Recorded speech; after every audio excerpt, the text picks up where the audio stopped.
What's up? You're listening to Beats by Jer, and I'm your host, Jared Harris. Today is episode 28, the final episode of season 1 of this show. Roughly a year ago, Beats by Jer began. Thank you for joining me on this journey. Today, I am joined by Toronto-based singer-songwriter Alex Southey. With a style that falls somewhere between indie rock and shoegaze, Southey's work is emotional, it is intimate, and his catalog is vast. Having made his debut in 2018, Southey has since joined Toronto's most prolific of songwriters. In addition to this, his support of the Toronto musical community is especially unwavering, as seen through his PR company, Oh Marlene, and his new podcast, Your Worst Song. Just this year alone, Southey has released 5 songs, with one more on the way this summer. Here is my conversation with Alex Southey. Alex Southey, thank you very much for joining me today on Beats by Jer. Yeah, absolutely. No, it's great to finally talk. For those listening, I gave Jer the runaround a little bit. It was always in the middle of moving or whatever, but very kind of you to have me on. I appreciate it. No worries at all, man. These things happen. I'm glad we've able to set this up, make it work. Yeah, I mean, musicians aren't known for their punctuality anyway, right? So I'll just use that as a license all my life. There we go. There we go. So we met earlier this year. You were speaking at a panel at the Winter Song Music Fest in Stouffville, and you were Mhm. discussing how to actually make money from music. And a lot of ideas were thrown around there. You were on a panel of it was just a really interesting group. Hmm. You were very well spoken. I thought you had some great ideas. Oh. Um, and the main thing that came up naturally was Spotify and streaming Hmm. services and how little they pay and how things have changed in the last year with how they compensate artists. And you discussed this idea of releasing your music on Spotify for a finite amount of time and then removing it. Hmm. Could you discuss this idea more? Yeah, I think the way that I sort of explained the premise at the time was you because Spotify is paying most people, not the mega artists, but most musicians, very, very little to the point that, you couldn't even buy a coffee with it, even if your songs did really good in terms of streams. Um, I thought it would be better used as an advertising tool and sort of okay, when you first release a single or an EP or an album, you put it everywhere, from Spotify down to Bandcamp, down to YouTube, down to Deezer, whatever.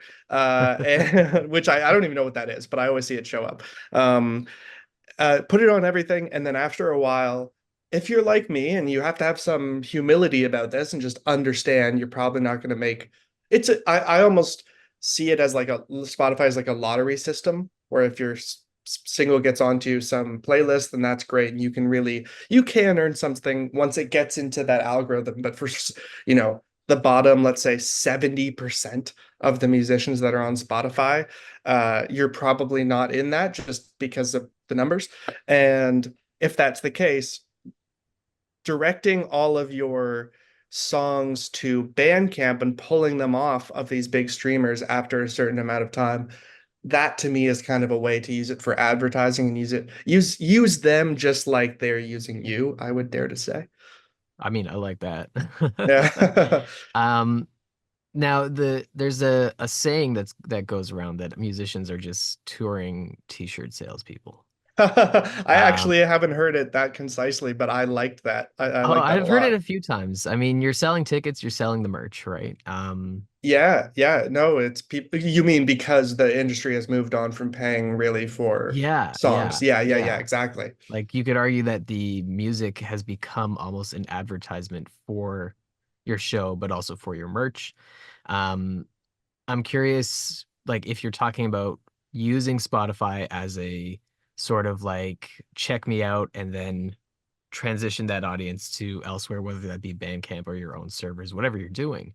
Hmm. Um, do you think that the lack of accessibility is harmful, or is it more beneficial to maybe just keep it up on Spotify and then through social media, through your shows, promote your Bandcamp or your website or whatever you're doing. Right. Well, depends how mad you are. And I was very mad. I think it's got to be your own mix of these existing ingredients, and that however they balance is how you're going to approach the Spotify problem, because it is something every musician needs to contend with. Whether it's cool, I'm cool with Spotify, all the way down to I don't want to interact with Spotify at all. We all need to kind of react to it. So I guess basically your question is, in my experience, did I find it worth it? Because I use myself as for those people listening, I use myself as a guinea pig for that. And in some ways, I mean, I certainly got more attention on Bandcamp, and therefore I certainly earned more. Um, Obviously, there's way higher upside to Spotify. The upside can be incredibly high. Uh, but like I said before, I still kind of look at it as a lottery, but I'm not convinced. I'm basically convinced that it's worth having your music up on Spotify, but it's not worth putting that much effort into driving people to Spotify, because one, everybody's going to check there first anyway, because it's like the default. Uh, and two, if you're like me or if you're like a lot of people, they uh, aren't going to make much from it anyway. So leave it as kind of a discovery section, and still put your efforts into maybe advertising other places. That's Yeah. that's my guess. So basically, I would say, maybe more succinctly, I think it is not worth taking your music off of Spotify, but it's also not worth putting a ton of attention into it unless you have like a management team and money and you're in that upper echelon of whatever.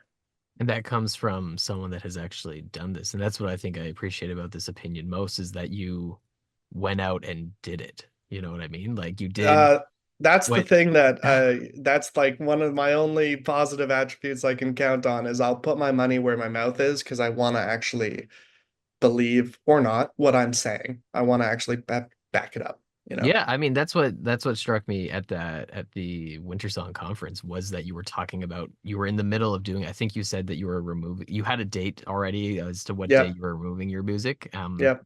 And like that in itself was like the attention grabber for me. It was like, whoa, Hmm. whoa, whoa. This guy's not just complaining about Spotify. He is actually doing something, which was Yeah. super refreshing, super interesting because it's like you said, it's inescapable.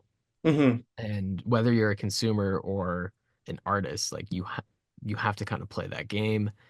But it's interesting to see that there are people trying to find ways to play the game on their own rules. On their own rules, and based on their own sense of, like, I guess, morality. I don't want people to listen to this and think that I'm the kind of person who thinks I'm owed money just because I'm producing music. I don't think that. I need to make that clear. People who make music aren't just automatically owed money. But if I have the data to prove that you're listening to my music a certain amount, and I don't feel what I'm getting even remotely equates to that, then that is the problem. That's basically my opinion. Yeah, that's a great way of looking at it. The value of music is something that I'm working on for a future series for later Hmm, this year. cool. How do you think streaming has affected commodification, consumption, and accessibility, and just how has it overall affected the value of music? Uh, that's really interesting. I mean, on the one hand, I think there are a bunch of facets to it, and I could start out with the good ones first, which is it reduced the barrier for entry, and there are a bunch of good things about that. People who never would have gotten an opportunity to step into the studio or be taken considered seriously or all that stuff. It's really good that the barrier for entry now is, do you have a laptop or do you have a few $100s or whatever? And then if you put the work in yourself, you can at least upload it to Spotify and then do the work of advertising it.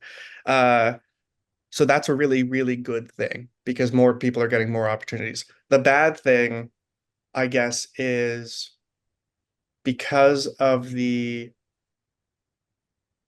price of Spotify for how much you get access to, which feels like all of the world's music, uh, it has very literally devalued uh, how much a song costs, air quotes. And don't get me wrong, it wasn't not disappointing 20 years ago when you bought a CD and for $10 and you realized only two of the songs were good or whatever. But I that's still overall, I think, probably a better method. Uh, in terms of being fair for both the audience and the artist. Right now, it's incredibly on the audience's side.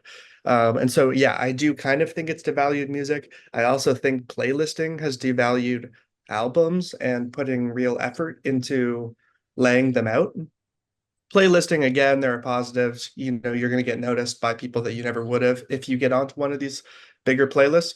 But at the same time, I think it basically it's not that there aren't artists or genres of music out there that don't put work into crafting great albums or concepts or whatever. But it seems like mostly now it's treated as kind of like atmospheric wallpaper. People will just like put it on and not actually worry. They're just like, I want a chill vibe this afternoon. These 1,000 songs fit under the umbrella of chill. I'm not going to worry too much about it. It's a Uh, much more passive way that's of listening. exactly it. That's exactly it. And that's fine for a ton of people. But then it just hits you as weird as a music lover, and most musicians are music lovers, right? So yeah, that's my own opinion, I guess. So good things and bad things. I'm happy that people are getting the opportunities they wouldn't have, but the irony is now they're getting opportunities they never would have in an industry where there are so few opportunities for anybody, regardless of who you are. So anyway. Yeah, I like those ideas a lot. Curious out of everything you said there, were you Mhm. still buying CDs 10 years ago? 10 years, well, let me do some. 2014, what were some albums that would have come out around then? I I was don't probably know. buying them in terms of not physical CDs, but maybe still in the 99 cent kind of Okay, per okay. song thing. Yeah, yeah. But maybe that, like that iTunes model. Um, Realistically, was Spotify already out? Like, Maybe the beginnings? yes, but it wasn't like Huge. everywhere. Yeah, yeah. Yeah, yeah. Uh, then in all reality, I was doing a mix of YouTube, illegally downloading it, actually buying it, and something like that. Yeah. I think I'm not alone in that either. I think that was a real generational thing. Absolutely. There's actually a really cool documentary that just came out. It's on Paramount Plus. Hmm. How music got free, and it's based off of Oh, Stephen Witt, I think his name is. He wrote a book about this that was super big in the last 10 years, and okay. uh, they put out a documentary about it, and it's all about the Napster and Metallica. less so about Napster and more so Okay, just okay. like the piracy community and Yeah. how people were like, oh, we have the technology, and like how there was an entire industry that was like, this will never be a problem, and then it became this huge thing, and the people that were To the doing point it now it's never. the only way. Yeah, yeah, and they Yeah. actually use it to transition into like the streaming model was the answer to piracy, and Hmm. they kind of paint it as a good thing, and I think they were a little too easy on that, and then they kind of end it. But it was a That's super, interesting. it was a super I cool documentary, and like it asked the big question, like, why did you guys want to pirate the music? And they're like, we didn't want to like steal from anyone. It was like about having like online Easy street cred. access. Yeah, but like, That. Okay, yeah, it was okay. like you wanted to be the group that had the first pirate, the first like torrent Right. of an album, Right. and people started wondering like where was it coming from, and it turned out that it was just like this one dude at the I forget which label's CD pressing plant, but he would just steal the discs before. Whoa. Wait, Yeah, is Eminem a part of this documentary? yes, he's one of the Because they producers, I talk think. about okay, because is the guy that they talk to the guy responsible for releasing his album like a few months early or something Yeah, like yeah, yeah, that? yeah, yeah. Okay, I saw that clip, so I haven't seen this documentary then, but I've seen that clip. Interesting. Yeah, it's a cool documentary. Cool. And it's And very actually, telling about where I'm we are glad that now.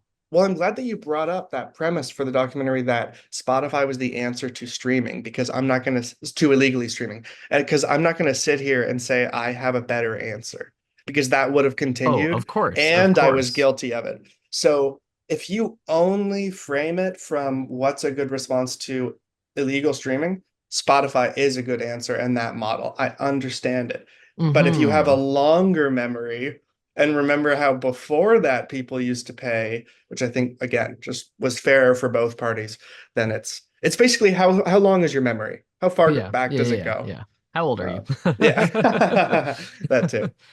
Um, cool. Let's transition to some of your music. So Sure. you've released a lot of music this year. Two of your EPs from previous years were just Yes. re-released onto Spotify, and Yes. Yeah. I'm assuming that Common Fantasies and My Nights on the Island were a part of your Spotify experiment. Yes, they were. They were two EPs that from slightly different like times or whatever, but not neither from this year. And yeah, taking those off was a part of my answer. I took off a previous bigger album, like literal bigger as in more songs album that I did.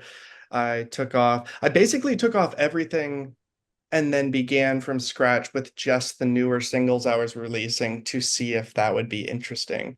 And that showed me the power of how your Spotify account appears. Like if people go to your account and they see one song, they're like, this guy's new, he's probably undiscovered, whatever, which I still am technically, but uh whatever. And then as you add more, of course you get more attention because more songs brings more attention algorithmically, but the perception of your page also changes. Like I know I've been active at this and putting music out since 2018, but some people's perception is like, oh yeah, you've been active since like post-pandemic, or you've been active since like you put that one single on Spotify out after you took everything off. It's crazy how perception changes and how it changes from person to person.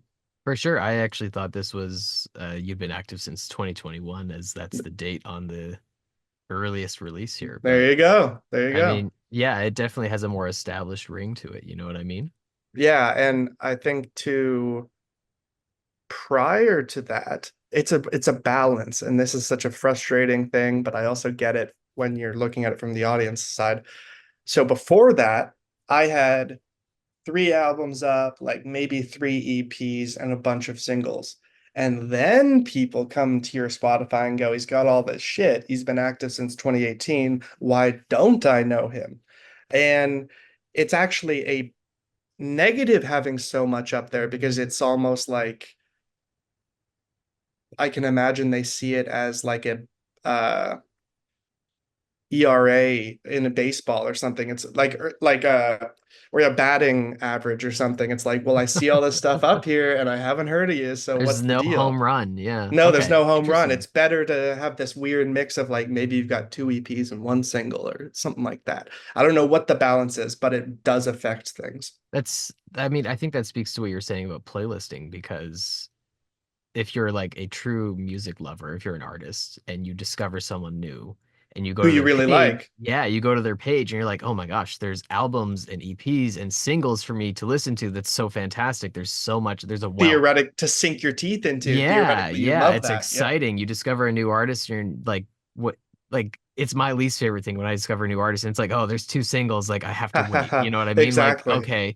But And when will you, they even land that plane? When the yeah, album comes exactly. out, Yeah, will it yeah, even be yeah. good? Yeah. Yeah. But like, you find an artist that's new or like, sorry, is new to you Yes, yes. and they have all this music. It's so exciting. I agree. It's the best. It's like diving into a swimming pool, you Yeah. know? It's fantastic and yeah, and so yeah, I know exactly what you mean. You go to them and you realize, oh, it's just a little trickle from a fountain at the Yeah. moment. Yeah. Yeah. Yeah. Um, so in that case, then there's been five singles released this year, correct? I think that's about right. I'm not the most Okay, organized cool. guy. What are numbers, right? Yeah, exactly. Do you want to go through these like release by release? Do we want to talk in general about them? That might be fun to do release by release. I Sure. don't need to chat too long about any of them, but yeah, Sure. sure. Go for it. Let's start with I'm going in order of what is on Spotify. Yeah. So I'm assuming God's Green Earth was the first single of the year. Yes, yeah, in this new like little era or whatever. Yeah, Cool. that was really fun. I did it. I sort of I basically try and make demos to as close as finished or sort of blueprinted out as they can be, even if I'm going to have somebody else come in and play something or replay what I initially put down or whatever. I like to have it all constructed. So once a demo is constructed, sometimes I work on it myself. Sometimes I bring it to a producer named Alex Gamble. Um, and he works at Raven Tape Studios. He also rents Union Sounds to work with. He was worked with Fucked Up. He's done a bunch of great musician stuff. Kiwi Jr., I believe he worked on their latest album or prior to that. Anyway, great person. And he and I will sit in the studio space and sort of like I don't know the first thing about actual recording engineering or anything like that, but I am aware of what I want sound wise. So we have to kind of talk around the Yeah, yeah, exact yeah. thing I until get that. Yeah. but yeah, but the good thing is he and I seem to be on a similar or complementary with an E, not an I, wavelength. And it's and a little education. And it's something new I learned, or at least way too late in life. So I like to say it, the E instead of the I. But yeah, he was very helpful, and he basically takes the blueprinted demo that I create and makes it sound actually professional. And I don't mean, stuff like auto tune or whatever, but I literally mean he makes the sound quality of my ideas better. Hmm. I mean, Uh, that's what a good producer does, right? exactly. He that they see through your idea and are able to make it even the literal version is hopefully even better than what you've described to them. And that was with that. I ran into money issues after, therefore and by money issues I mean not having money. And and so that meant I still wanted to continue releasing the singles even though I knew I didn't. It's the sort of balance where do I believe in these songs enough that maybe them not getting the super nice production treatment is not going to totally X them out for people. And it Hmm. seems like people who are already a fan of mine didn't mind because some of my catalog already has uh, a lower fi aesthetic. Um, so See, that was the case. Yeah, go ahead. Go. I'm I curious. felt the lo-fi sound of it all was like listening through all your music over the last week. I felt that it was very intentional. It felt very aesthetically driven. It is. And It all is. Yeah, yeah. where most of your music is like just you and a guitar, it felt very intimate. It felt a bit more emotive, I felt. I thought it was, like not out of necessity to make the music, but more like this is the stylistic choice, the creative vision for it. Good. I'm glad that it comes across that way. That's very validating to hear because I do worry that sometimes and sometimes that is the case obviously with other musicians and I'm not disparaging that. Like if you believe in your songs, put them out as they are. Like it's good to believe that much in your songs. But I'm glad that people can understand that when it's a good high production quality, that's on purpose. And when it's lo-fi, that's mostly on purpose. And I like differences in aesthetic like that. Maybe cliche now, or maybe it's a little bit hacky. I love the studio banter, little bits of extra sounds. Why is the wire moving? Why is the blah blah blah? I just think it creates an actual world when you're listening to the album. Now, obviously, if it's slotted in amongst other really polished sound songs in a playlist, it sounds fucking bad because it people in that case want the polished folk, let's say, to continue throughout their playlist. But if Yeah. they out of nowhere, okay, the song it's slightly lower because they didn't get it mastered properly and it's not perfectly spatially, blah blah blah. I think people do notice that now. Maybe I'm wrong. I don't think they have the words to say it, but I think when your music is on a playlist, and like for myself, when like one of the Chambers music ends up on a playlist and Hmm. it ends up beside like a Foo Fighters song, Right, right. right? Like, It's almost like putting a small but respected building next to a skyscraper and being like, yeah, it's like obviously going to sound I love different. our music. I think it sounds awesome. We work with Murray Daigle. He's a Yeah, fantastic producer, and every time we work with him, we come out happier than when we, of brought the course. songs to him. And you put it on a playlist, and I still think he does an excellent job, but there are definitely people listening to it and they're like, well, it's not that Foo Fighters song. No, absolutely. I mean, it's like And I mean facing a that's also company. yeah, and I mean that's also like people bringing their own preferences to it because they're nostalgic for the other song. They know it Uh-huh. already. It's not new. It's from a familiar voice. There's so much to it that's not They just the don't even need to technical. get used to the production style. It's baked in. They No. don't even think about the hiss if there is some at Yeah. the beginning. Totally. Yeah. Yeah. So I get that. Yeah. I Um. just uh, the way non-musicians interact with music is something I never get tired of thinking about because I think it's so interesting. I like on my podcast I've used this analogy too much, but it's like a painter. If you paint a painting of a cat, you remember every brush stroke, you remember the mistake you made on the eyebrow or the whisker. Somebody just coming in to look at art is going to go, "Wow, that's a very beautiful cat." Moving on.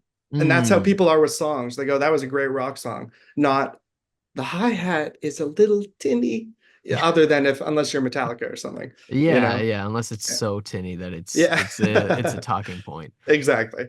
Um. No, I totally see that. I always think of like non-musicians. I think we have to remember that we as people are very visually driven. And I think that most people don't have the skill set to describe what they're hearing.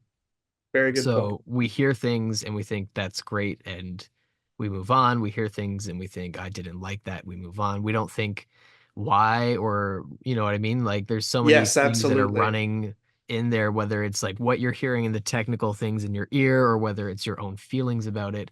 Yep. And then from there, I don't think we have the skill set to even like describe it per se, right? No, and even musicians struggle with it, like myself Absolutely. included. Articulation Absolutely. is just difficult with these intangible Yeah. ideas. Whereas if you see something, you can kind of say like, well, I don't like the way that shirt looks because like I don't Right. like that color or I like a And shade you that's a can little literally darker. literally point to it if Yeah. you don't Yeah, if you there in is the it that tangible stuff. aspect Yeah. too. Yeah. Huh. I'm with you there. It's interesting to hear people that are musicians but also aren't musicians, like how they interpret music like that. Yeah. Yeah. Yeah. No, Um, absolutely.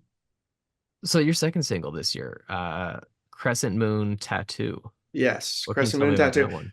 That was sort of a marriage between some recording that had been done with Alex Gamble that was more professional, and then my no money problem. That where I took it into my own hands afterwards. And that's a sort of perfect that song is sort of Coldplay-esque ballady nostalgia-y dance with your partner sort of thing. Um, and the aesthetic that you and I are talking about, that balance, or at least the lo-fi-ness that is intentional, is on display there, especially because I purposefully set up the context with this tape going into a tape player and then running the reel back sound. So it's almost like I'm setting the context so that people understand and they don't think about it. I also just like it aesthetically for what it maybe might make a person think of paired with it being a romantic song, but also, yeah, it just serves as context, which It was I cool. I appreciate. liked it. Yeah. Yeah, and it's sort of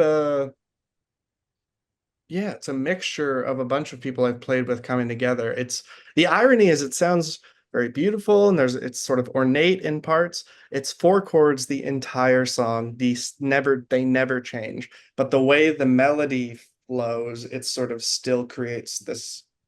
It's basically the power of vocal melody Mm, creating structure in a song mm. rather than the chords, which I thought was kind of a fun personal challenge for me when I did it. Because four chords could obviously get old, two chords could get old, but then there are also thousands of singles that we can probably hit singles that have those few chords, right? So Yeah. it's a nice little puzzle, and by everybody involved, I basically mean some members of the live band that I use, and then some people who are part of a previous live band that I use, as well as musicians who did home recording and then sent it to me. So it was a great mix of help. I Cool. had a lot of help. Yeah. Cool. Now when you say that the use of only four chords but using the melody to drive the song was an exercise, was that the intention when you wrote the song to challenge Uh, yourself this way? no.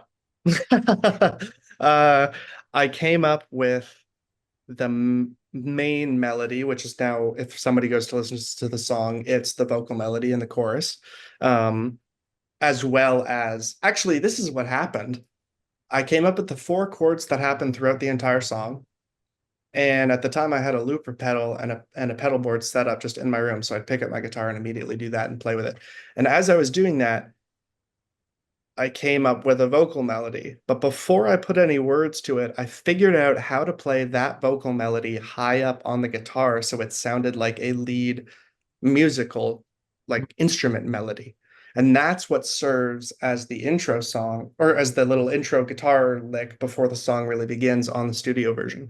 So if you listen to that, I always play it before the song begins. But really, all I'm using is using one vocal melody and one set of chords and changing their context to create structure. That's what I'm doing. And so it didn't begin as a challenge, but as it went on, I began to see it as an interesting challenge. Hmm. Okay. I like that. Yeah, Now at this point, you said you were transitioning from working with your producer in the studio to just doing this myself. kind. Yeah. Yeah, yeah. Was this your first time making music this way? No, it's almost the only way that I had done it for the first like basically up until the pandemic hit. And just the month as the pandemic hit and shut everything down was going to be my first time working with a producer whose name is John Critchley. I'll shout him out. He's great. He's in Parkdale. His sort of claims to fame, I would say, are he's worked on some Juno award winning or at least nominated albums. Like he worked with Dan Mangan. He worked with Elliot Brood. He's worked with some other great artists. And I was finally like, cool, I'm taking this forward leap into, this progression into quality. And I'm going to work with a producer I really respect, et cetera, et cetera. And the pandemic hit Mhm. literally between us meeting to agree and the time we were set to start recording in his back studio. So how it ended up being was how I kind of work with Alex Gamble now, which is creating an nearly complete demo and sending it to them so they can production wise beef it up. Okay. That's how that worked for the album. My Nights on the Island was entirely me. That EP that you mentioned near the beginning of the episode, that EP was entirely me, start to finish, every single thing. For that reason, in some ways, I'm most proud of it. I also like it just as a concept. It's like I feel like every singer-songwriter needs a breakup album or EP or song, and that is the EP for me. Uh, so go listen to it, people. I'm proud of that weird ass EP. I don't know if you can swear. Sorry. That's okay. That's okay. We're all adults. Okay, yeah, exactly. I think, like because we're talking about it, that was my favorite of your releases. No way. How about that? Yeah. Yeah, it was Cool. just so cool. Exactly. I just Yeah, wanted My to be Nights on the cool Island. It was a soundscapes cool, and yeah, yeah. I like that one I think the most. Hell yeah. Um, That was made in the fall of the pandemic, post breakup. Yeah, what that a was an weird interesting one. world. Yeah. Yeah. That's why it felt like an island. That's why my Okay. nights on the island. There you go. It's like Huh. totally alone. Yeah. Interesting. Yeah, yeah. Interesting. So not a physical island, but a metaphorical. Yeah, metaphorical, but then you begin to make meat out of it on the Yeah. album and talk about Yeah. an island or whatever. Yeah, yeah, Yeah, yeah, exactly. yeah, Exactly. yeah, yeah. Um, okay, so the next single was like a double single, which immediately I was like, oh, cool. It's like way back in the day when there's an A side, B side, You which goddamn right. yeah, Exactly. you lose that on Spotify, but I Down know. Boy and Laughing. Yeah. Uh, Yeah. let's start with the idea of the A side, B side. Sure. What made you, what pulled you to that idea? Well, I grew up on a lot of music that did do that kind of thing, so it doesn't seem that weird to me. Although this is just for show, it's not literal sides like it would have been, Hmm, right, with of vinyl. course. But even on CDs, you get a secret song, or if you bought the physical version, they'd Secret include another. Yeah, songs. I love it. I love it. Yeah. Um, and so I guess the idea for it was I thought, okay, Down Boy is ornate and really pretty, and near the end really has a build. And I joke at least online that it's one of those songs that could have been like on the OC or like a CW show. Mm. Like One Tree Hill or Gossip Girl, where they're all at a dance. I'm a sucker for those shows so I like almost writing imagined like it's cinematic in a way. I like writing that. That's a good word And for it. Yeah. okay, there you go. Yeah, cinematic. And laughing is the opposite of that. Laughing is near demo level, where it's me doing more early Elliott Smith style production, where it's double tracked on either side. It's two guitars. They're not exactly lined, but it sounds like a human did it twice, which is what I fucking want.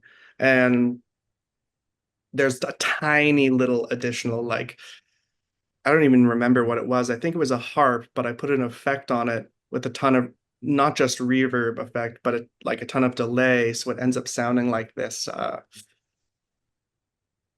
constant, constant. It sounds like this constant in Hmm. the song. It only comes in sort of two-thirds of the way through, but it adds a little bit of progression without you really even realizing because it's somewhat buried in the mix. But anyway, uh, basically that was how I did it. And I think that's how A side, B sides used to be. It would be okay, the A side is going to be the one everybody starts with, and that's the one you push, and blah, blah, blah. And the second one can be an idea you tried out, or a song that's not fully ready yet, or it could be a demo or whatever. I liked all that stuff, like we were talking about at the beginning of the question. So that's what I was trying to mirror. I like that. I mean, the B-side could be just a deep cut from the record. It could be Hmm. something that doesn't even make the record. Like if you Well, go that's back to like actually how I the was looking 50s at and it. 60s, right? Exactly. You think of the Beatles, like Hey Jude wasn't ever on an album. It's the A side to a single, I think. And a B Mhm. side is another version of You Say You Want a Revolution. What is that song? Oh, Revolution. Jeez. Revolution. Yeah, Yeah. jeez. Um, yeah. Anyway, so that's kind of how they did it. And what didn't they do? Yeah, yeah. I mean, you can't go wrong following those steps, right? Exactly. That might as well be like the pop rock established, Bible. And then you can differentiate from that if you want. Yeah, yeah, but it's a great place to start for It sure. is. It is. Uh, Waterloo, where the vampires hang out. What does this title Uh, mean? What does this song mean? It was uh, of all the new singles, it was also the one that I was the most like interested by and okay, I okay. enjoyed the most, I think. But tell And me it's more. that makes sense because it's the most like I get why that title would be like, what the fuck is this? And it's the most esoteric because of the lyrics and stuff. But um there's always times where I just want to stretch my legs lyrically. Some songs don't require that. Some songs require a few lines here and there, or maybe they can repeat, blah, blah, blah. This one I wanted like all of the real estate space to go to lyrics. And I knew that these types of odd mouthful lyrics would go well with what's already, for me at least, somewhat of an odd chord progression. Um, Getting back to the title, literally, it comes from the Blackberry movie. Oh, I At haven't seen that one, one yet. oh, okay. Well, do you watch Always Sunny by any I chance? love It's Always Sunny. Okay, so Glenn Howerton plays Yes. one of the main guys in Blackberry. Okay, so at one point he's having this meltdown about these business, blah blah blah. He's gonna leave. I think he's probably in Toronto trying to make a deal. He's like, screw this.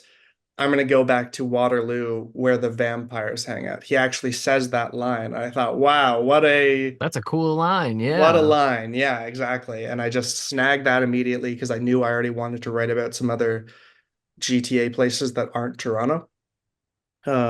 Which I guess Waterloo isn't GTA, it's further out. But all my point was these smaller cities that aren't Ottawa and Toronto. Basically, I wanted to talk Mm, about something else. yeah, yeah. And some people who live in Kitchener Waterloo have actually messaged me and been like, "Hey, all right." Uh, but yeah, that's it. It's just me stretching my legs lyrically and wanting to reference that. I was literally writing the song as I was watching that movie. So, and then that happened, and I was like, "That's a dope uh, Yeah, that's a cool line. line." It's a cool Yeah, line for a movie. It's a cool line for a song. Yeah, and it helped. The song was already starting to be written lyrically as well, but it was a bit of a northern star for me to finish the idea. Like it was, Mm. I was already had these weird verses about Jesus and ghosts and witches, and at one point, like in the second verse, I basically equate like this person is living with a witch and with a ghost, but the ghost is almost like the dog equivalent for the witch. Anyway, just weird stuff that's in my head, like a little ghost could be a pet for supernatural people. I don't know, dude. I'm I not mean even that's into very that stuff. Nightmare Before Christmas, I guess. Oh, that's He's true. got a ghost dog, right? Really? Oh, I didn't know that. I don't know his name, but yeah, he's got Okay. a ghost dog. His name's Ghost Dog. Yeah, ghost Yeah. dog. Anyway, it was a weird one. That's my answer. Do you get a lot of lyrical motivation from I sorry, let me rephrase that. Where do you get a Mhm. lot of your lyrical motivation from?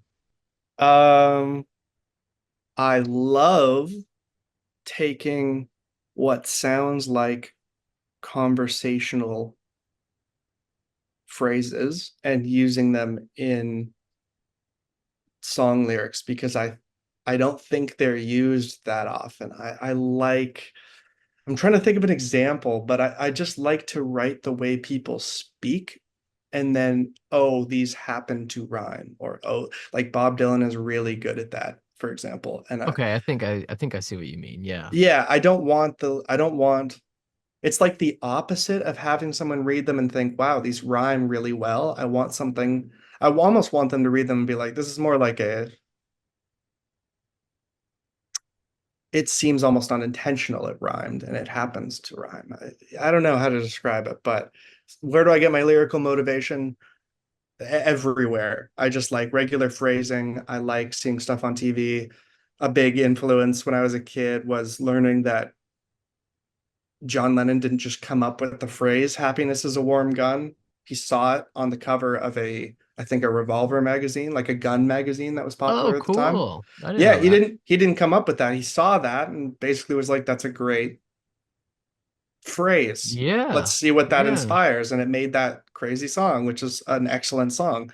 And as soon as I heard that, I was like, okay, so really nothing's off limits. You can look in the paper, you can Yeah. look, just I don't mean, steal other people's lyrics. yeah, if And if we're going back to the pop and rock Bible, as you say, exactly, if exactly. John Lennon can do I it know, from a especially revolver that, ad, which is yeah, already a phrase that's so cool. yeah. Because it can be, it wasn't meant to be, I don't think, but it could be a double entendre, which is sort of how he used it. He's all of these things. I love it. Yeah. So I love phrasings. I love words. Have you tried getting Waterloo into the hands of Glenn Howerton?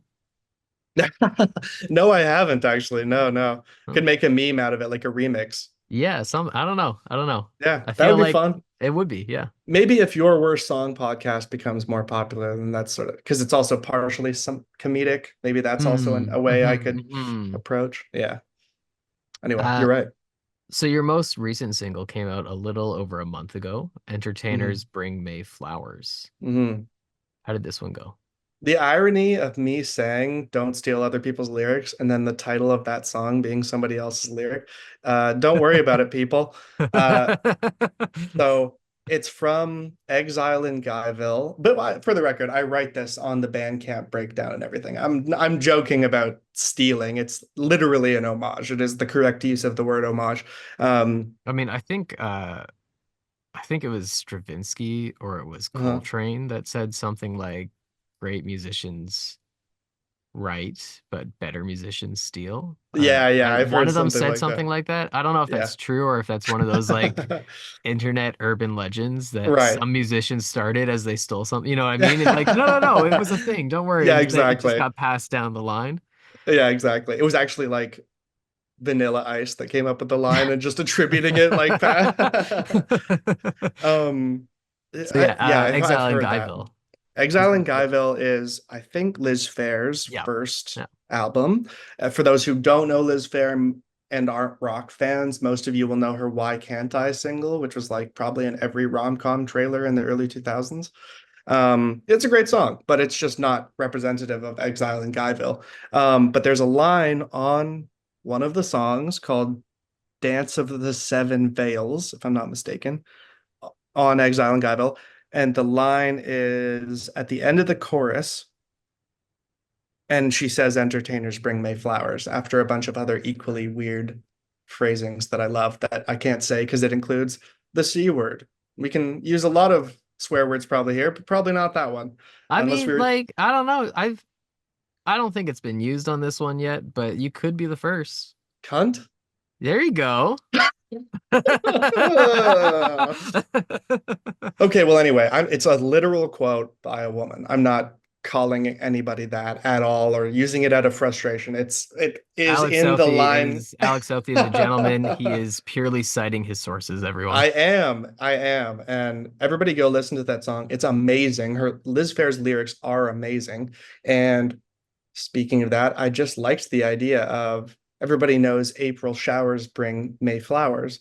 I liked flipping that on its head, sort of, and making it almost an ode to musicians and the music scene that even the ones who are getting attention in the music scene, I wish they got more attention. It's just Mm. a lack of people caring about musicians is basically my about it's about people caring not very much about the musicians who make the music they like, but they don't even really care. Um, so yeah, entertainers bring May flowers. We're the ones bringing you the good shit. Is basically what I'm trying to say. Okay. Okay. Um, so all of these singles, minus God's Green Earth, share basically the same artwork, just through a different color palette. That's Um, correct.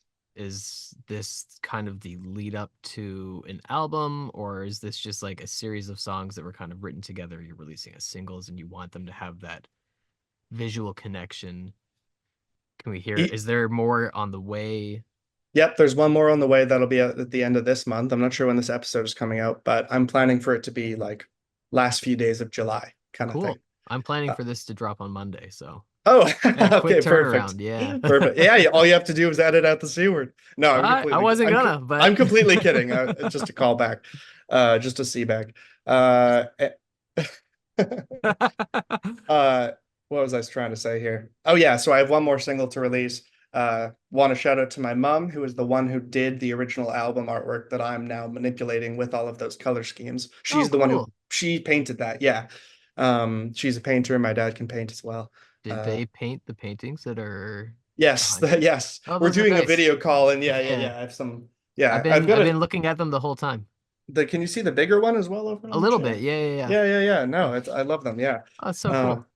Yeah, no, they're only not for their careers, just literally in retirement. Like they took up painting, and it's Oh, great. okay. I Yeah, mean, that made me think of like if you were surrounded by no, an artistic environment growing up, how does that foster, but I mean, if this is more of a new thing, that doesn't necessarily apply per it se. totally new. I would say like my parents were always they like are music fans for sure. Always had music in the car, could talk music with me, whatever. Um, but no, neither of them play any instruments, anything like that. Okay. Don't sing, nothing, nothing. Don't Yeah. dance, nothing like that. So we've talked a little bit about like how you record your music and some of these songs, how they came to be. I'm curious for you, the writing process. How does that typically look? The writing process is different almost every time, I feel like. I mean it has these general same beats, which is basically I'm fiddling around on my guitar. I stumble across two chords, three chords, whatever, something that makes me mentally raise my eyebrow. And then I fumble around with those enough maybe as I'm just kind of mumbling things, trying to find where a melody might fall. Usually if I feel I'm onto something, I'll do a voice memo on my phone, record that, and then go out for a long walk and like a crazy person, just listen to that like 40-second thing over and over for like over an hour maybe. And naturally, my brain, I guess because I now have practice as a musician, basically will grow melodies around it. My brain will just Hmm. begin to find these melodic avenues, and it stems from that. Cool. That's the best way I can describe it. Yeah. Cool. Cool. Um, so I think entertainers bring May flowers. segues nicely into what you do beyond music. The idea Mm. of, spreading awareness for artists that aren't getting attention, but even those that are. Um, Before we get to your podcast, I want to say recently started Oh Marlene Music PR. That was in Yeah, the I mean, last somewhat year or recently for so. sure. Yeah, exactly. Certainly began putting more work into it. I would say it was in maybe it's now been like a year or so. But yeah, Cool. Yeah. exactly. Let's talk about the name before we talk about what you do. Sure. And the name comes from my nana who lives in Victoria. It's specifically whose name is Marlene, but named after Marlene Dietrich. If anybody knows like the 30s actress, she was very huge. Yeah, fair enough. And it stems from her voicemail machine, which is basically for kids who don't know what that is. You had to record a message for context for the people calling you. So it wouldn't just immediately go to a message for you to leave somebody who missed your call. It would say, "Hi, I'm Alex. You've reached the number you reached. Leave me a message, blah, blah, blah." So my Nana was trying to record this message on her voicemail machine. And it was pretty normal. "Hi, this is Marlene. You've reached X number. I can't come to the phone right now." End of the thing. But she didn't know how to end the recording. So there's just this long pause after she's done the actual message, and you hear her go, "Oh, Marlene," like to herself. And then it finally ends. And it used to make me laugh so much, I'd occasionally call and see if the machine would pick up so I could just like listen to that. Uh, Hilarious. That's great. That's great. Hilarious. Yeah. And so what the company is basically a an artist friendly, and by that I mean not just actually artist friendly, but like budget friendly uh music PR service for up and coming musicians. I don't expect established musicians to use me. It's sort of too minimal, but for people who are in the scene and they're not really sure where to put their first step, maybe the first amount of money, I would say my company's good for that. Cool. And what is it that you offer? I offer PR, so I would say that falls under kind of three sections, which is radio play, uh, playlisting, like we were talking about with Spotify, for example, and reviews. Personally, for anybody listening to this thinking, "Oh, maybe I'll check out the company," I will just say outright, I'm still working on the playlisting Spotify stuff. I haven't a lot of the proof of my own success is partially now I have clients obviously, but at the beginning it was just like my own minimal success as a musician. I could prove like, hey, at least I've got these reviews. I know the people who gave me these reviews. I know the way I was able to get onto radio. I know I can deliver that to these people. So that's something. Mhm. And speaking about that, I haven't had the best luck with Spotify placements. So therefore, I'm not going to tell people I can do that for them when I don't have the experience to back that up yet. So all this to say, my company at the moment mostly features, mostly is looking at reviews and uh, uh, radio play, community and college radio, Canadian community and college radio. Cool. Yeah, Cool. yeah. I'm curious as to like what motivated you to start this. Just more hate for the general music industry. I just Spite basically is such a powerful motivator. it is. Yep, spite. Gotta love it. I could call that my company. I could call it Spite. Uh, Basically, I just felt like people were charging too much for what they were able to give musicians. I knew were too green to Mhm. make the most of what they were paying these companies. That's Mhm. basically my Yeah. opinion. Yeah. It doesn't Uh, mean the companies are bad. It doesn't mean that what they do doesn't work. It literally just means they're almost made for musicians who aren't on their first or second release. that's a Uh, fair way of looking at it. that's Yeah. all. Yeah. Yeah. I've done all of our own PR over the years, and it's like an undertaking, but it's But you can save a lot of money at the same oh, time, I 100%. promise you. Yeah, Yeah, yeah. yeah. And I mean, like, I get it because, like, if like basically if you are PR, you are paying for someone's contacts. Yeah. But it And is their work still, being the yeah, middleman, hopefully. yeah. But Yeah. like essentially, like they are still pitching an artist to a radio station, someone to review. And like as someone that reviews music, I get a ton of these every day. Yep. And it's just like, how much time do you have to listen to new music? And how much time do you have to write something?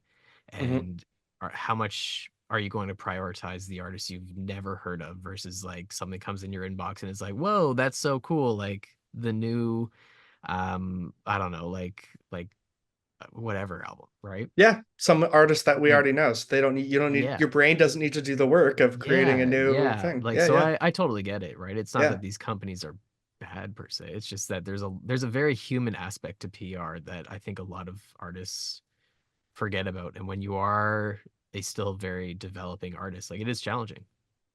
Yes. And the other thing I want to say in defense of those companies as well, those bigger companies, is uh sort of like what you were just saying.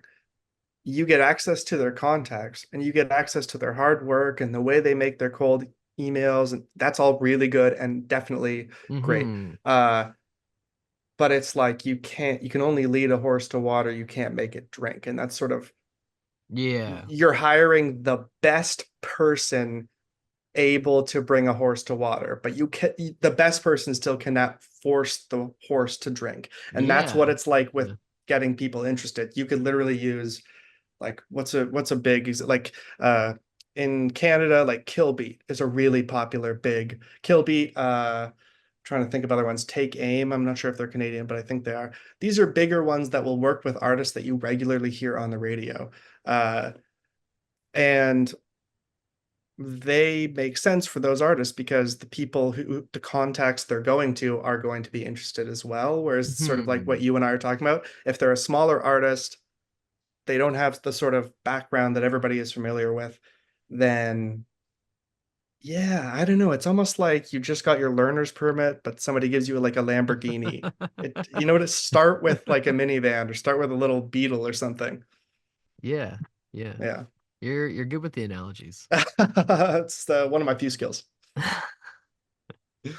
So in addition to this, it's come up a few times throughout this conversation. You very recently started your own podcast, Your Worst Song with Alex Hmm. Southey. Yeah. Um, as someone that also like, like this podcast is about to turn 1 year. Hell yeah. Wow, great. How long were you actually thinking about starting the podcast?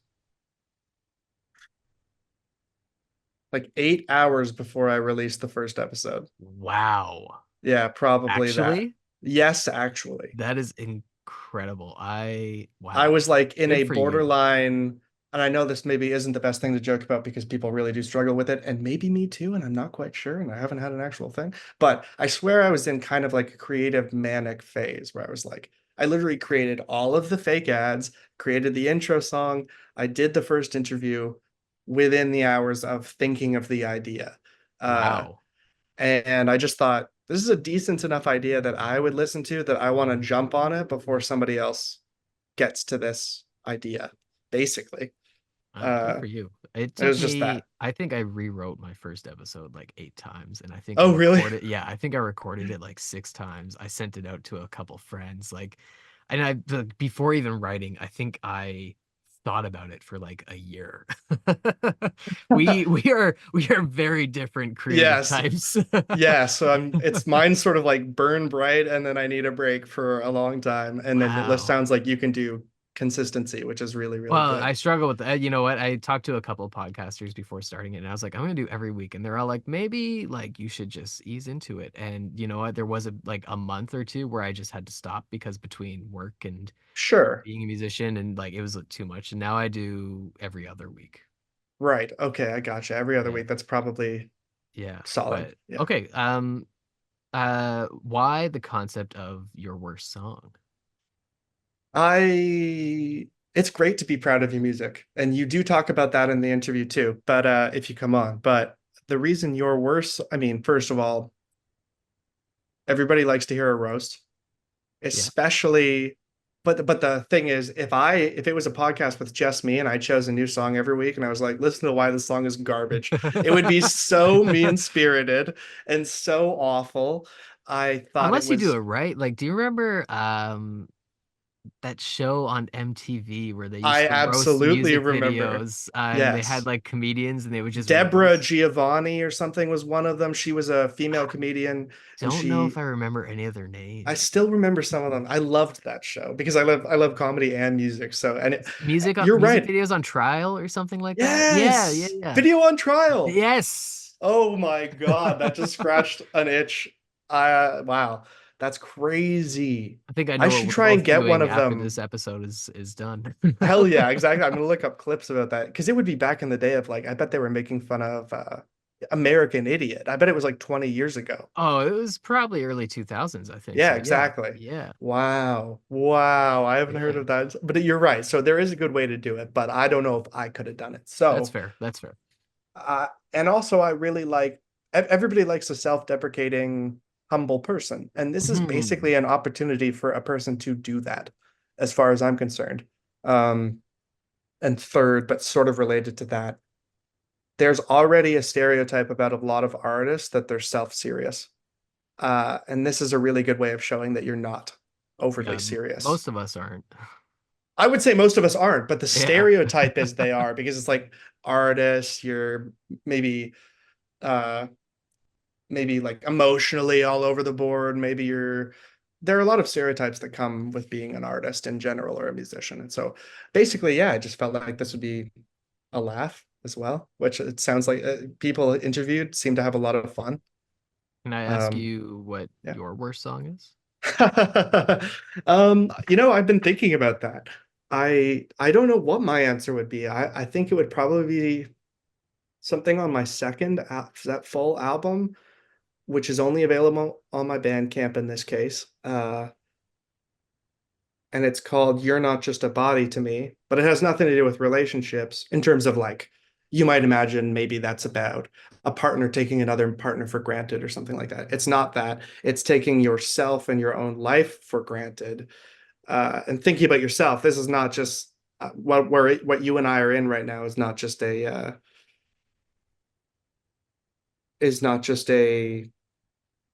there for function. You're there to do more than just function as a human, I guess is my point. Like it's about caring yourself again, about yourself again, Okay. like Yeah. self-care. And I appreciate that a lot and I'm glad that I wrote it and etc.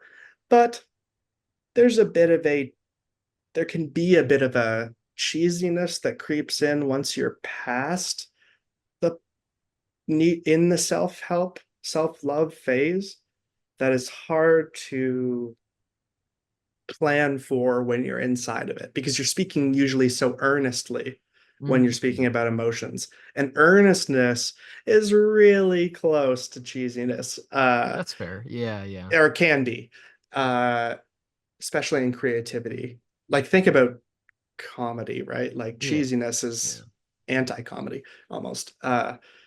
So yeah, that's how I felt, and I guess it would probably be one of the songs on that record. There are a few where I literally think it's my worst because I fucked up the expression of it. Like there's one song where I was really getting somewhere, and it sort of cuts right at the build of where you'd expect the song to get into full gallop or full gear, and that was purposeful and it was for the aesthetic of the entire album. But enough people came up to me who one said, was it an issue with the track and didn't get it? And two, I really liked it. I wish it didn't stop. So clearly I fucked Mhm. up. I chose the wrong song to make my point with the editing. I mean, you could say that it's sometimes better to leave people wanting more, right? That is part, If I someone liked it. says, That's why I did it. yeah, like if Yeah, someone says I wish it was more, I mean, that's better than the opposite. yeah, I guess my opinion is it was a good idea and but it also failed. Uh, Mm. So for that reason, maybe that one would be the worst. It's called Angel at the Bed.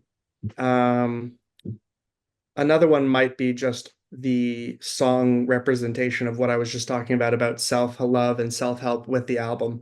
The song is called uh song's called It's not all things must pass. That's George Harrison, but it's the same shit. This too shall pass, and this Mm, too shall pass, which is also just sort of a self-help thing you can say to yeah, yeah. yourself that I do believe in. But again, it's just you go so close to earnestness, it makes me feel a little uncomfortable. That makes So I guess sense. Yeah. that's my worst for me. I don't know. I have to think more about it when I do. I am planning to do an episode where I'm interviewed on my podcast, but that'll probably be like episode 50 or something. Okay. Yeah. Yeah, yeah. Yeah. Nice. I enjoyed the podcast. I've been listening to it a bit this week. Okay, good. I'm glad that you like it. It's Yeah. definitely its own flavor, I think. It's a little odd in some cases, like with my Yeah. fake ads and the intros, but I like that. Yeah. Yeah. I liked it. Yeah, I like the intro especially, but Okay, good. I like it more now that it was like out of an 8 hour Oh, like you mean the intro that's song? oh no, sorry. Like I mean, yes, I meant the intro song, yes, but Yeah, like yeah, yeah. I the love the like intro song I too. love the whole idea that this was just an 8 hour like we're doing it and Yes. you did it. Yeah, yeah. And I think it's just the power proof that it was a good premise. Nothing to do with me, truly. This is the pop like not the popularity, but the eagerness of some musicians messaging me once they heard about the premise showed me it was a strong enough premise that like even if I hadn't come up with it, it would have been popular. Mm, That's all I'm trying to say. nice. Yeah. Nice. Um okay, so you have a new single on the way. Hmm. End of July as you were saying. Hmm. Do you have any shows coming up for the summer? Where can people see Yes. you? Yes. I have one in the living room at the Transac for people who know Transac at least. Sorry, I am paying attention to this ad I literally just don't remember the exact dates, which is what I'm searching for right now That's totally fine. Yeah, yeah, for the yeah. shows. Okay, I've got it now. Sorry about that. Okay, so Tuesday, July 16th. So I guess this should be the day after. This Like is the coming out week on the Monday? after. The Yeah, this week is coming out. after. Yeah, that Okay. would be about the week after. Yeah, yeah, yeah. Okay, so about the week after, people, I will be at Transac with Dan Zenga, Rachel Hickey, Jason Pilling, who's an amazing uh, musician, but also like gear guy and makes videos on his Instagram taking apart guitars, building new guitars. He's amazing. So people just interested in gear should follow him. Um, then the other show that I'm playing is at the Piston on July 25th, and it's me and Warburton, who was the first guest on my podcast actually, and is great, and Julie Munier, Munier. I'm not quite sure how to say her last name, but you can find all the information on my Instagram. Cool. Awesome.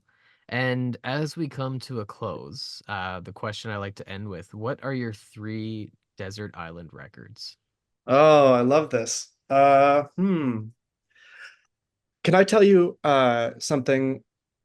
I was so excited to come on this podcast because I listened to a few episodes of it, but I thought the episodes that I listened to happened to not be about a specific album. I think because I misread a description of a different episode of this podcast, I thought it was not only do you interview a musician who comes on or a band or whatever, like we've done, they also bring an album that they want to talk about to go through. That's not their Oh, album. oh. So I thought it would I be mean, like, okay, that's a it's a cool cool podcast idea. idea too, but yeah. Yeah. I So am any toying with an idea for something like that, like oh a really cool. classic album with like like a one episode guest host sort of thing. Okay, so your idea is literally what I thought this was going to be prior to me listening to the episode. So there was a little bit of time where I was thinking, oh, fuck, what album do I choose? So this kind of set me up for this. So the three album disc, I would probably go In Rainbows because I'm a cliche. Uh, I would go Nirvana MTV Unplugged. So Oh, I okay. grew up with that one more than any of their other records. It's the one Nirvana CD my dad Yeah. had. Um, It's so funny because when I was listening to your music and I was trying to pinpoint influences, um, I like the phrase just came to my mind, well, he's at least heard Nirvana's MTV Unplugged. Like I was like, Yeah, I don't know if he's like super influenced by that sort of style, but he's at least heard it. Like I'm that was incredibly the influenced vibe. That was the vibe. specifically by that style. Yeah. Like I love Nirvana like every other millennial or whatever, but There's something so special about that album. yes, it really is. Yes, exactly. And I love that half the albums on there aren't Nirvana or songs on there aren't Hmm. Nirvana songs. It's just such a Hmm. cool expression by that band. But that's probably my second one. And my third one, you know, like we don't need to get into the band or what happened in recent years, but there was a time in 2010 when The Suburbs, the Arcade Fire album, that is Yeah. all I listened to. Like I swear that's baked into my blood now, or at least the music that I make, even if it's not obvious. So I think those might be my three I don't think you could play indie rock without in Canada. being, well, yeah, yeah, Yeah, especially in Canada, without being influenced by Arcade Fire. definitely, Yeah. definitely. So yeah, maybe those three. All right. I'm trying Cool. to I think of like that. others. I feel like there are so many bands where I'm like, why didn't I say that? What the hell? I mean, Bob Dylan is like, I literally love Blood on the Tracks, Hmm. Hmm. the original collection though, like not the one. The story is right. He showed the album that he'd written to his brother. His brother was like, they're great songs, but the production on them, it's too samey. There's no real differentiation. So he went and re-recorded half the songs in like New York or something, and that's the version that we all know of Blood on the Tracks. But you can find the original, just mostly guitar, what he showed his brother on YouTube, and I Oh, fucking was obsessed with it. I love it. I don't think I'm familiar with this. You should look it up. You should look Yeah. it up. It's Blood on great. the Tracks is the one where the band plays with him, right? No, that's Am I a mixing things up now? Blood on the Tracks is more like post his in the middle of his divorce, post divorce. It sounds like mostly just him and maybe a bit of a backing band, but not the band. Okay, I okay. think you're thinking of fucking I will hell. admit What? I quite enjoy Dylan, but I'm not super familiar with No, of course. And much of his also his stuff. output is like So an much. insane amount. Yeah. Yeah, yeah. Anyway, yeah. I don't remember what he played with them on. Certainly everything from like 65 through to Something like end that. of the Yeah. 60s, something like that. Yeah. Yeah, yeah. Cool. I'm gonna check that original version out You then. should. Yeah, you Yeah. should. All right. Well, Alex, thank you very much for joining me today. It has been a pleasure to have you. Absolutely. This was great. I hope I didn't like ramble too much about certain things. No, no, Okay. that's why we do podcasts, Yeah, I right? guess that's true. I guess that's true. Yeah. If we don't ramble, like how Who else are we fills the gonna fill this time? time? Yeah. Yep. You're right. Well, thank you very much. Absolutely. Thank you for tuning in to my conversation with Alex Southey. You can listen to Southey's music on his Bandcamp page, along with all streaming platforms. And be sure to stay tuned for his upcoming single. In 3 weeks, tune in for episode 29, the premiere episode of season 2 of Beats by Jer, where I'll be joined by not one, but 2 guests for a special episode. I'm Jared Harris, and this is Beats by Jer.